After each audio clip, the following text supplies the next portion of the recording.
Hey everybody, my name's Darryl Bear, and today we're going to be looking at some of the new tools inside of Maya 2016, specifically the new sculpting tools. So with the sculpting tools in Maya, we now have a very high quality set of brush-based tools that we can use to work on top of our base shapes. So this isn't designed to replace a dedicated sculpting or featuring system. It's really designed to help you work with some basic shape authoring directly inside of Maya. And it's very, very cool because Maya has lots of things that it can do, and when you start to layer those on top of the sculpting workflows, you can start to get some pretty interesting effects. And I'll show you a couple of examples of that as we walk through the presentation.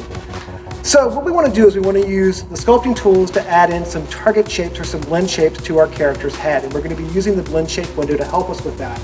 We've slightly modified the blend shape workflow to take into account that we're going to be using brush-based tools with it now. So let's walk you through that process. The first thing that we're going to do is bring up the blend shape window. And you'll notice that in my scene, I don't have any blend shapes already set up. So what we're going to do is we're going to grab our character's head and we're going to just add a new blend shape to it. And you'll see that there's no sliders here. So this is a little bit different than previous versions of Maya. What I'm going to do is I'm going to start adding in new targets, and these targets are going to receive that brush-based workflow. The targets are actually just deltas. So this makes the file sizes very small. It makes the file I/O much faster. At any given time, if you wanted to get a true piece of geometry out of that target, you can just click the Generate Rebuild Target Shape from this slider. So it's a pretty straightforward workflow. So what we've got set up now is a bunch of sliders ready to receive some brush-based information. So we're going to go ahead and just click the Edit button on one of these sliders. That makes it live. It's going to receive all the information that we do with the brushes into that slider. So we'll go ahead and we'll just double-click on our sculpting tool. And if we bring up the tool options for this, this again will look pretty familiar to anyone who's used Mudbox in the past. It's a very similar tool as to what you would have had in Mudbox. So we've got obviously the ability to adjust the overall shape of the tip of the brush. We can add some stamping in the form of a bitmap on that brush. So lots of control to adjust how the brushes are going to work.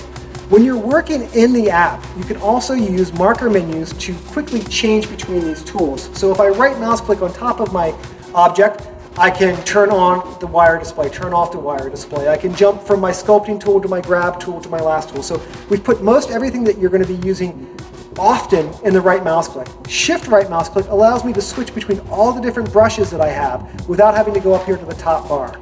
So what we're going to do is we're going to just add in a little bit of style to our character's chin. And I'm going to turn on my mirroring to do that. So we're just going to say mirror across the x-axis. Let's go ahead and just give this a little bit of magnitude, and I'll just brush in an influence or a tweak to this guy. Now that was done on the slider, so at any time I can now start to use a slider to adjust and see what the overall effect of that brush-based tweak has done. Pretty straightforward. So what we want to do now is make a new blend shape. So what we're going to do is we're going to zero that one out, click Edit on the second slider, and I'm going to use the grab tool to just add a little twist or a little bit of lift to my character's lip. So I'm going to go ahead and turn mirroring off. I'm going to right mouse click and just jump over to my grab tool, and I'm just going to pull that lip up there. Now if I hold my control key down, that gives me a modifier of the brush. So if I'm in like a sculpting brush, like a push or pull brush, the control key will do the inverse action. If I'm in the grab tool, what it does when I hit the control key is it enters into a rotate or a twist. So if I hold control and then just move left or right, it's going to allow me to twist or spin around the point of where that cursor was. So it's a pretty cool function.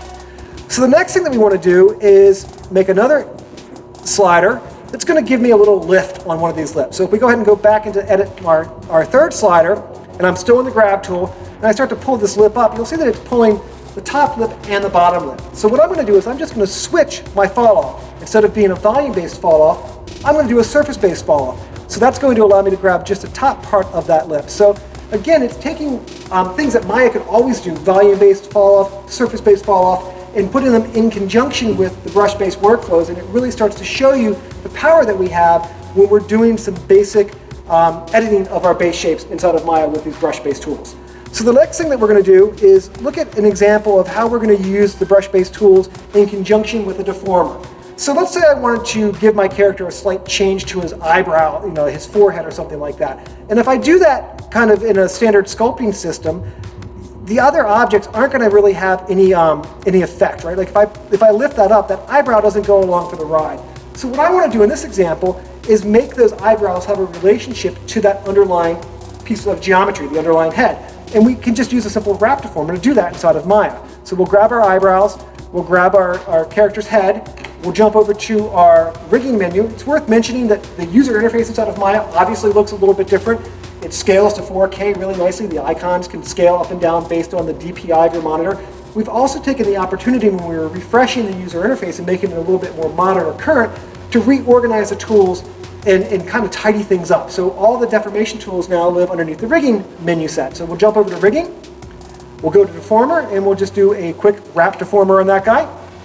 Takes just a second to do that. So now if I jump back into my sculpting tools here, and we'll jump into that grab brush one more time, and I'll just increase the brush size pretty big here, and I'll just grab this and pull this up. You'll see that I'm pulling that piece of geometry. When I let go, then the wrap deformer goes and pulls that second piece of geometry along for the ride. So that's just a simple example of what happens when you have sculpting tools combined with all the other great tools that Maya has, and that is what we've done for 2016. Thanks a lot for taking the time to check it out. Cheers, everybody.